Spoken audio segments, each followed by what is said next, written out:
Bonjour à tous et bienvenue dans un nouvel épisode de Drone News. Drone News, votre émission qui fait le point sur l'actualité drone. Aujourd'hui, on va parler des drones DJI qui pourraient être suspendus à la vente, des dernières rumeurs sur les sorties, des crashs et des pertes de drones sur les dernières semaines, ainsi que les nouvelles utilisations qui ont été faites avec des drones. Vérifiez que vous êtes abonné et tout de suite, générique. Drone News, toute l'actualité drone. Alors, qu'est-ce qui se passe, Mathis ?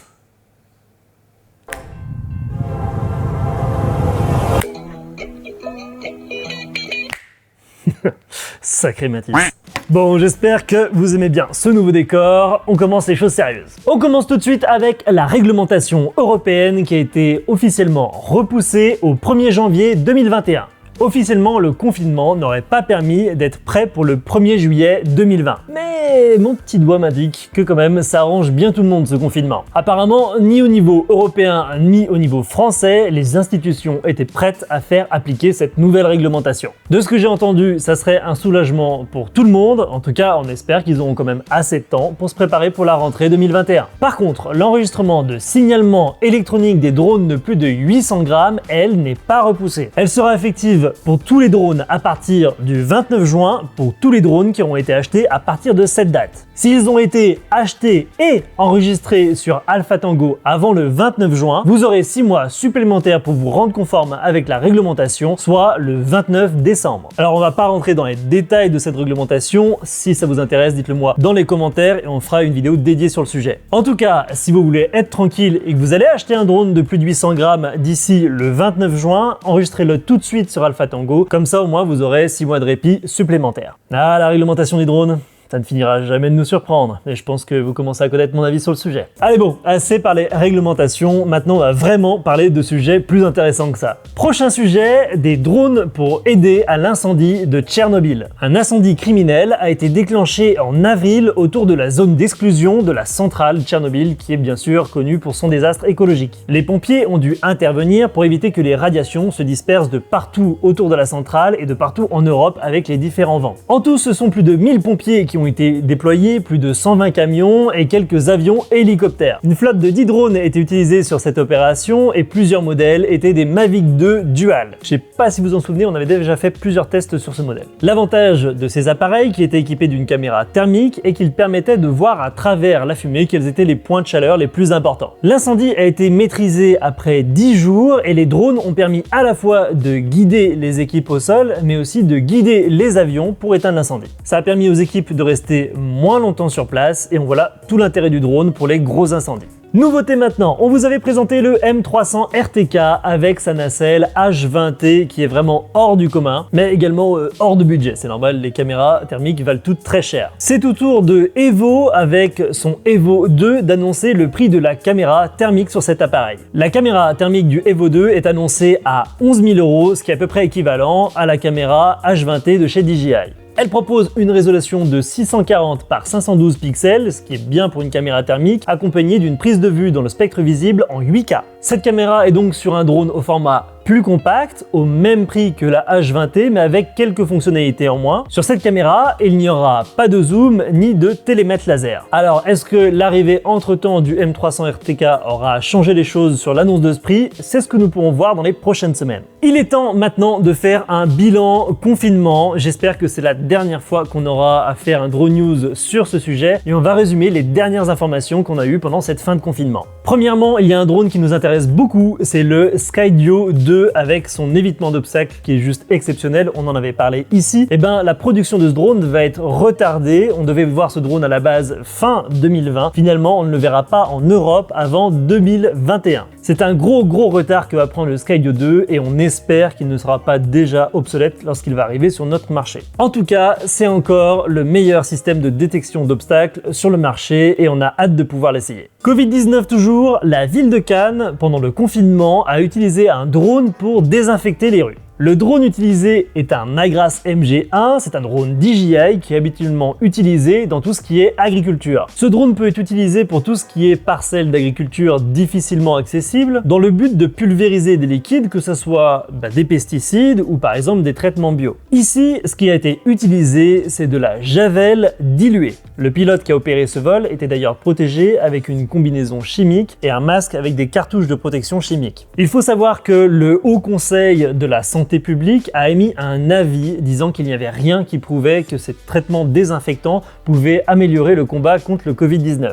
Cet organisme a d'ailleurs recommandé de ne pas utiliser d'appareils qui pourraient soulever de la poussière, comme par exemple les souffleurs de feuilles. L'OMS également a d'ailleurs émis une recommandation en disant de ne pas utiliser ce type de pulvérisation et les désinfections en général, car il y a un vrai risque de pollution du sol, des eaux, des insectes, etc. C'était une expérimentation qui a été unique à ma connaissance et qui n'a pas été reproduite sur le territoire français. Covid-19 toujours à l'international. DJI a offert 100 drones aux États-Unis pour aider à lutter contre le Covid-19. Les bénéficiaires ont été des unités de police, des shérifs, des patrouilles et également des hôpitaux. Au total, c'est 43 organisations dans 22 États qui ont profité de ce don de DJI. C'est un beau pied de nez aux États-Unis dans le contexte dans lequel est DJI actuellement, car les États-Unis essayent de fermer de plus en plus le marché des drones à des concurrents chinois. La société est clairement en ligne de mire avec des suspicions d'espionnage par des données qui transiteraient sur des serveurs chinois, en sachant que DJI avait répondu en mettant une option qui coupait toutes les transmissions vers l'extérieur. En tout cas, c'est un beau geste et DJI n'a pas été le seul. La société Parrot a quant à elle aidé un projet open source qui s'appelle Maker. C'est un projet non lucratif et qui a été créé pour pouvoir aider dans un contexte de pénurie à avoir des respirateurs très simples à faire avec des composants standards afin de pallier à la pénurie dans les plus brefs délais. Le groupe Parrot a offert 500 moteurs qui correspondaient à ces critères au collectif Makers for Life. À terme, dans le cadre d'une industrialisation en France, ce seront 5000 moteurs que Parrot aura mis à disposition pour ce projet. En tout cas, le confinement aura permis de voir un vrai élan de créativité sur Internet. On ne compte plus les dizaines de vidéos où il y a des voisins qui se sont amusés à passer des objets ou de la nourriture avec un drone. Et mention toute spéciale à ce coiffeur qui a pu respecter les distanciations sociales grâce à un drone à laquelle il a attaché une tondeuse. Évidemment, c'est pour le fun, mais on pouvait pas vous parler du confinement sans vous montrer cette vidéo. Et puis, je sais pas si j'assume. Il y a une vidéo qui m'a fait tellement rire. Il y a un pilote confiné qui a fait un montage d'exception. Vraiment, il m'a plié en deux derrière mon écran. Je vous laisse profiter. J'aimerais t'en voler.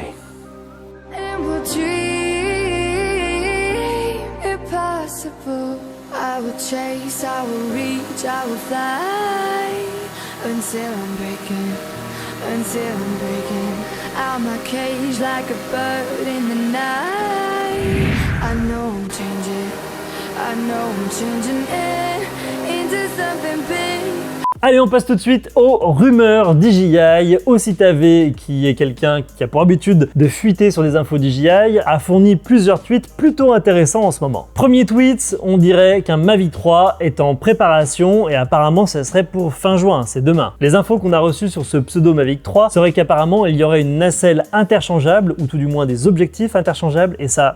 c'est super, et que ça serait confirmé que ça arrive bientôt parce que les batteries du nouveau Mavic 3 seraient actuellement en bêta test. Concernant les autres rumeurs concernant DJI, il fallait savoir qu'à une époque on parlait de rumeurs concernant une montre qui servirait de guide pour un drone, un peu comme le fait le Skydio 2 avec sa télécommande Bluetooth. Apparemment, ce projet de montre GPS a complètement été abandonné. Par contre, on a deux nouveaux produits qui apparemment sortiraient des cartons bientôt. Il y aurait potentiellement un racer qui serait produit par DJI, et ça, vous savez à quel point on l'attend. Autre brevet qui a fuité, DJI travaillerait également sur un drone à 2 hélices comme on avait pu voir sur ce prototype de drone. C'était le 00 Robotics dont vous avez déjà parlé mais qui n'est pas encore sorti. D'après ce qu'on peut voir sur ce brevet, apparemment ça pourrait être intéressant pour les drones légers à venir. Ce sera une vraie différence de technologie et on a hâte de voir ça. Une fois n'est pas coutume, on va pouvoir faire un point rumeur sur Parrot. Parrot annonce un nouveau produit pour le 30 juin. Je vous laisse regarder cette magnifique affiche dont je vous laisserai juge du bon goût de l'annonce. N'accordez pas votre confiance aux drones chinois. Si le seul truc pour se démarquer de la concurrence, c'est de ne pas être chinois, je pense qu'il va falloir faire mieux que ça les gars. En tout cas, ce qu'on peut voir sur l'affiche, c'est qu'apparemment un nouveau drone va sortir avec 3 caméras dessus. Cette annonce rejoint des rumeurs qui étaient sorties un petit peu avant sur un Anafi qui aurait été modifié. On y avait vu dessus une caméra avec un zoom par 32 couplé à une caméra thermique. On voit qu'il y a une troisième caméra également sur le capteur, mais on n'a pas d'informations la concernant. Par contre, on a pu voir cette vidéo qui montrait un couplage intéressant entre le capteur thermique et le zoom par 32. C'est une façon d'utiliser la caméra thermique qu'on n'a pas encore vue sur le marché, donc on a hâte d'être le 30 juin. Autre différence, on peut voir que les hélices ont une forme d'aileron de requin. On dirait que c'est un peu des hélices furtives. On verra si ça a un impact sur le bruit de l'hélice. En tout cas, on sait que Parrot est très bon généralement. L'Anafi était très peu bruyant, donc on a hâte de voir ce que va donner ce design. Le drone arriverait, et ça c'est une information vraiment à prendre avec des pincettes, en deux versions, une pour les militaires et une pour l'utilisation civile. La militaire serait appelée SSR pour Short Reconnaissance, sacré Mathis, pour Short Range Reconnaissance, reconnaissance à courte portée, et le nom du drone global pourrait être UA ou USA. Clairement, vu le futur nom tel qu'il a fuité et le titre de l'affiche, Parrot axe sa stratégie de conquête des États-Unis sur la crainte du drone chinois. Parrot avait déjà remporté un marché militaire aux États-Unis et tout ce qu'on leur souhaite, c'est que ça leur permette d'avoir un nouveau souffle. En effet, Herri Sédou avait dit il y a quelques temps maintenant que les ventes de l'Anafi étaient un peu décevantes, et ça pourrait être peut-être le moyen de repartir. Allez, on va parler rapidement des dernières mises à jour qui ont été effectuées par DJI parce que mine de rien, ça apporte pas mal de fonctionnalités qui sont plutôt intéressantes. Première mise à jour concernant la Smart Controller. Avec la dernière mise à jour de cet appareil, il est possible de brancher les lunettes FPV sur une radiocommande. Ça permet aux personnes qui sont à côté de vous, aux spectateurs, aux réalisateurs avec lesquels vous tournez, de pouvoir assister en direct à ce que vous êtes en train de voir dans vos lunettes FPV. Et vu que la radiocommande Smart Controller a une sortie HDMI, ça permet également de le connecter à un PC. Et pourquoi pas un PC qui est connecté en live sur Internet, et c'est exactement ce qu'a fait Stéphane Couchou. Avec la connexion entre les lunettes, la Smart Controller et le PC, Stéphane Couchou a fait un premier live où on voyait directement ce qu'il voyait dans les lunettes. Le pilotage était immédiat avec des réactions des personnes en direct. Et ça, je trouve ça juste génial. Vous sentez le gars qui va acheter la Smart Controller? Non, fais pas ça, Gauthier. Non, je vais pas le faire. Et ce qui est intéressant cette mise à jour, c'est que la Smart Controller devient compatible avec le Phantom 4 et il est promis qu'il soit compatible avec le Mavic Air 2. Alors, est-ce que c'est un vrai changement de stratégie pour l'entreprise que de proposer enfin une télécommande qui soit compatible sur plusieurs appareils? J'ai l'impression que oui. Et ça fait complètement changer mon avis de la Smart Controller. Mais ça, on en avait déjà parlé. En tout cas, la Smart Controller ne sera pas compatible avec la gamme Enterprise, ça c'est certain, vu que pour le M300 RTK, ils ont sorti une Smart Controller spéciale Enterprise. Rapidement, mise à jour également du Mavic Mini, ça fait un petit moment. Maintenant, on a les réglages en manuel et on va pouvoir contrôler tout ça manuellement avec des filtres ND, etc. Il est maintenant possible de gérer la vitesse d'obturation, la balance des blancs et les ISO. Ça enlève un gros point noir au Mavic Mini et ça augmente l'utilisation qu'on peut en faire. Et ça, c'est plutôt chouette. Autre impact de cette mise à jour, il y a des utilisateurs, vous m'avez fait part de ce problème en commentaire, qui ont des alertes moteurs. C'est-à-dire que certains ont fait la mise à jour du Mavic Mini et ont vu apparaître cette nouvelle alerte moteur. Alors il faut savoir que cette alerte, c'est plus une augmentation de la sécurité qu'autre chose. C'est généralement si vous avez déjà un problème sur votre hélice, si elle est un peu déformée, si elle est mal calibrée, etc. Dans ce cas-là, on a vu deux solutions sur internet. Nous, on n'a pas eu de problème au bureau. C'est soit changer les hélices, soit réapparer la télécommande. Si vous avez subi ce problème et si vous l'avez résolu, n'hésitez pas à nous le dire dans les commentaires. Et enfin, DJI Go est disponible en français. Wouh! Tu me mettras un petit pou, tu me le mettras vraiment, d'accord? Non, c'est quoi ce regard? Je connais ce regard. Tu me le mets vraiment.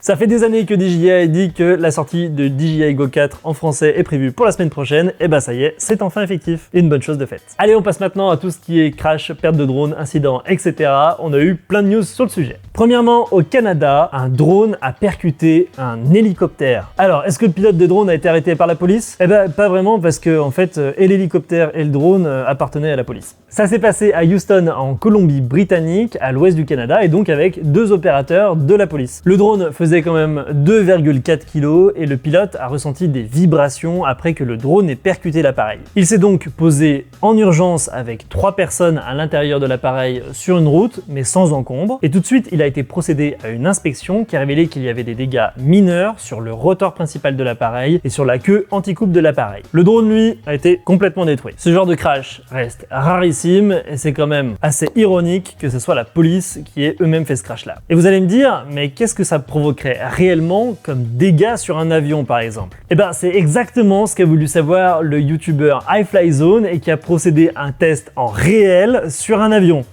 Il a mis plusieurs drones en vol stationnaire et a demandé à un avion de décoller et de le percuter à toute vitesse pour voir les effets que ça faisait. Il a filmé le tout en slow-mo qui a permis d'étudier des images qui sont très précises. Le drone était un drone typique qu'on trouve dans le gros commerce, du gabarit et du poids d'un type fantôme, et il a été fait plusieurs tests d'impact à la fois sur les ailes et sur le rotor principal. Donc vous pouvez voir qu'à chaque fois, le drone est complètement détruit, voire pulvérisé dans le cadre du moteur. Quant à l'avion, il a eu quelques dégâts mineurs sur les ailes et sur le rotor, mais rien de très inquiétant. Ça reste quand même des dégâts à ne pas négliger, mais on est loin de la catastrophe qu'on nous décrit en cas de percussion avec un appareil. On va vous parler maintenant d'une plus grosse bébête, c'est un drone de 26 kg qui a été perdu en Lettonie. Ça s'est produit le 2 mai lors d'un vol expérimental, et vous allez me dire pourquoi est-ce que un drone perdu, on s'en fout un petit peu. Ce drone de 26 kg quand même avait 90 heures d'autonomie. Il pouvait atteindre les 70 km/h et aller jusqu'à 250 mètres d'altitude. Donc potentiellement, on avait un drone de 26 kg qui pouvait se balader dans un rayon énorme pendant 3,5 jours. C'est tout l'espace aérien de la Lettonie qui a été fermé à cause de cet incident et il a été retrouvé 2 semaines plus tard en haut d'un arbre à 10 km de la dernière position qui était connue de l'appareil.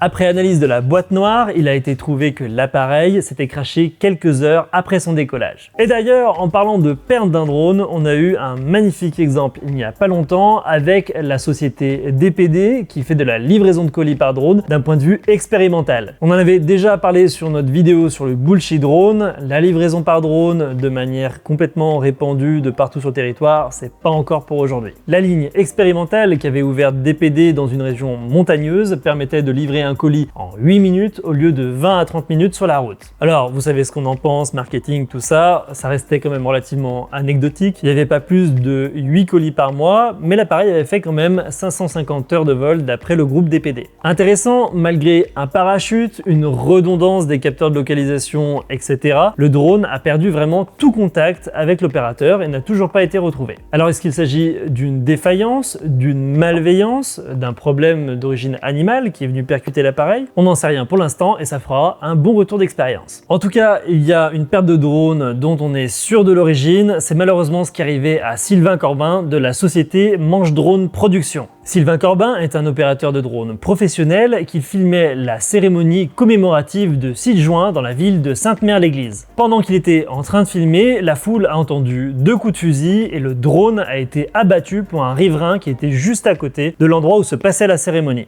Et prenons garde que cette flamme ne s'éteigne jamais. Et à boire.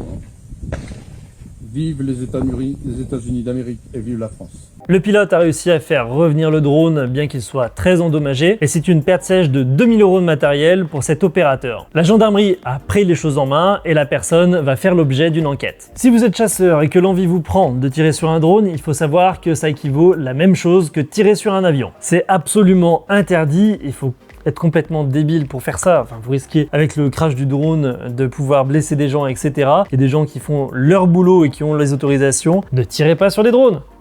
S'il vous plaît, il y a des gens qui ont le droit de faire voler des drones, il y a des gens qui ont peur de drones qui survolent au loin. Du moment que les personnes sont dans la règle, ils ont le droit de voler, et qui plus est, s'ils n'ont pas le droit de voler, ce n'est pas aux personnes de faire justice elles-mêmes. J'espère que la décision de justice qui va aller dans le sens, très logiquement, de la société de production, permettra de montrer quelles sont les sanctions qui peuvent être encourues dans ce genre de situation. Voilà, on tourne la page. En tout cas, il y a des drones parfois qui se prennent pour des oiseaux, et je voulais vous partager ces images. Je sais pas si le pilote a cru qu'il pouvait se poser sur un fil, mais voilà, c'est une machine à plusieurs dizaines de milliers d'euros quand même.